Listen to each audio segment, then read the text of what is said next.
What is going on, everyone? This is Eric coming at you from just outside of Hartford, Connecticut. And today we're going to be looking at a strange episode of the Trade Breakdown series as we discuss the Bill Belichick quote unquote trade, which occurred January 27th, 2000. So, a little bit of background here. Essentially, Bill Belichick had been the head coach of the Browns at some point in the 90s, and then he ends up going back to the Jets, and he's the defensive coordinator of the Jets. And then he ends up taking over the head coach role for the 2000 season. And then after only a single day, he has a meeting scheduled with the New York press, and he just scribbles on a napkin, "I resign as head coach of the New York Jets." And then he goes to the Patriots. So, of course, the Jets file a grievance. They're like, you can't do that. You can't just leave after a single day. There's no reason. You put pen to paper. You sign the contract. And the NFL agrees with them. They're like, yeah, no, it's kind of ridiculous how this whole situation unfolded. So what ends up happening is the Patriots, obviously, they get Bill Belichick. But in return, they had to give up 3 draft picks. Their 2000 first-round pick and a pair of 2001 picks in their 4th and 7th rounders. Now, the Patriots also got 2 picks back from the Jets, in 2001 5th-round pick and a 2002 7th-round pick. So obviously, before we even start discussing the trade, we all know the Patriots win because they get Bill Belichick. But for the heck of it, let's look at it. So the Patriots get head coach Bill Belichick. Now, obviously, his first draft with the Patriots, they end up picking Tom Brady in the 6th round, 199th overall, out of Michigan. We all know that story. I'm not going to go into that one. But the team didn't do that well, only going 5-11. Granted, before Belichick, the Patriots were not good. So, in 2001, the team ends up winning its first Super Bowl in history when they knocked out the greatest show on turf, St. Louis Rams, and they shocked the world, basically. Now, 2002, they would have an okay year, but they missed the playoffs. They went 9-7 that year. 2003 and 2004 are pretty similar scripts for the Patriots, as they would go 14-2 both years, and they went on to win the NFL Super Bowl against the Panthers and the Eagles, respectively. Now, of course, both of these are tainted by alleged Spygate. Not going to get into that today. And then after that, 2005, they do okay, but they would lose in the wild card round of the playoffs. 2006, they had a little bit of a better season, but they would lose in the AFC championship game. So this is still a good team. Now, 2007, of course, they go 16-0 in the regular season before falling in the Super Bowl, so 18-1 season. 2008, the team would go 11-5, but missed the playoffs, and this was despite the fact that Tom Brady tore his ACL week 1 of that season. So, yeah, a bit of a surprise. 2009, they kind of slowed down a little bit. They would lose in the wild card round again. And then 2010, they would get upset in the divisional round by the New York Jets. Bit of a shocker. Now, Super Bowl 46, so 2011, they would end up making it but losing. And then and then in 2000, the Super Bowl 46. So, yeah, that was the one where they played the Giants for the second time. And then 2012, they would lose the AFC Championship game.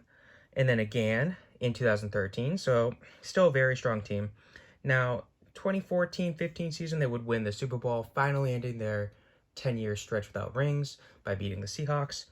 And then they would lose in the AFC Championship game the following year. Then they would go on to win the Super Bowl against Atlanta in the 2017 season. We all know that one, or the 2016-17 season. We all know Super Bowl 51, where the Falcons blew a 28-3 lead. Then, of course, they lose Super Bowl 52 to the Eagles. Then they would beat the LA Rams in Super Bowl 53 for the record 6th Super Bowl win for Bill Belichick and Tom Brady. That's the most by any coach and player duo in NFL history. Very impressive. And then, of course, 2019, 2020, just still good, but Brady would leave after the 2019 season before the 2020 season. Of course, 2020 is the second season in New England for Belichick where he coached a below 500 team. Still, the team did well despite half of the defense opting out. So there's a lot of controversies for the Patriots, of course. I mentioned Spygate, there's Deflategate, there's a ton of them. If you want to know more, check out my New England Patriots rant video. Don't want to get into that today. So Bill Belichick, of course, is a 6-time Super Bowl champ, 3-time American Poll Coach of the Year. He is the winningest coach in New England history. He has the most playoff wins in NFL history. And at this point in time, he does have over 300 wins in the regular season. He looks like he still has a few good years left in him, so we very well might see him starting to shatter even more NFL records. Time will tell.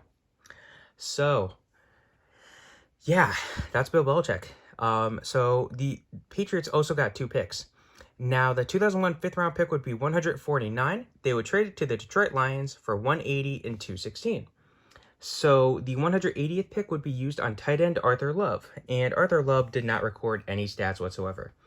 Now, the 216th pick would be used on kicker Owen Pachman, and Pachman just didn't do that good in the NFL, but he did not make the team. He would not play for the Patriots.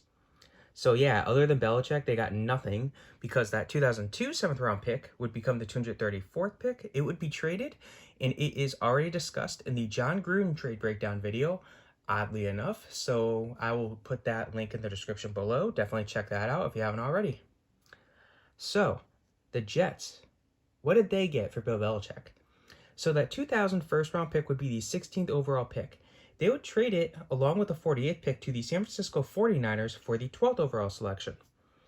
So with the 12th overall selection, the Jets would select defensive end Shaun Ellis. And Shaun Ellis ends up becoming an immediate pass rushing threat. And he becomes the full-time starter in year 2 for the Jets.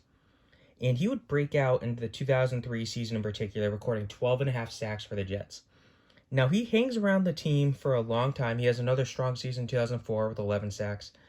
And in 2005 to 2008, he ends up just being a solid starter. Not like elite 12.5 sacks, but still a very good starter. He has a career year in 2009 as the Jets shock a lot of people, make a run to the AFC Championship game. And then 2010, he does have a strong season, but he ends up leaving the Jets after the 2010 season, after another AFC Championship appearance. And he did make 2 Pro Bowls for the Jets, so pretty solid pickup. Now, what did the other 2 picks do? So the 2001 4th-round pick would be 101 overall. With that, they would select cornerback Jamie Henderson, and Henderson was a depth piece special teamer for 3 years. The 7th-round pick would be the 206th pick. They would use that on defensive tackle James Reed, and James Reed was actually a solid depth piece for 4 seasons before being a starter in his 5th year on the team, and then he would walk. But still, Reed was pretty good. So that covers New England and New York. How did the other 2 teams do? So the Detroit Lions, who acquired the 149th pick from New England, would select quarterback Mike McMahon. Now, Mike McMahon had a couple of brief stints as a starter for the Lions over 4 years, but he was well below average. You know, what a 5th-round pick quarterback normally is. A guy who's there, but that's pretty much it. Lastly, we have the 49ers, who got the 16th pick and the 48th pick from the Jets in 2000. So the 16th pick would be used on linebacker Julian Peterson. And Julian Peterson had a decent first 2 years as a starter, and then he broke out massively in the 2002 season.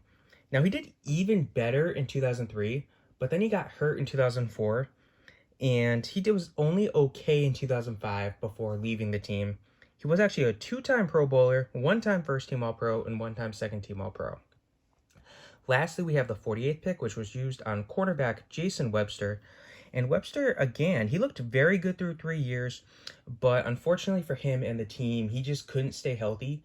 So he was good when healthy, and he would just end up leaving the team.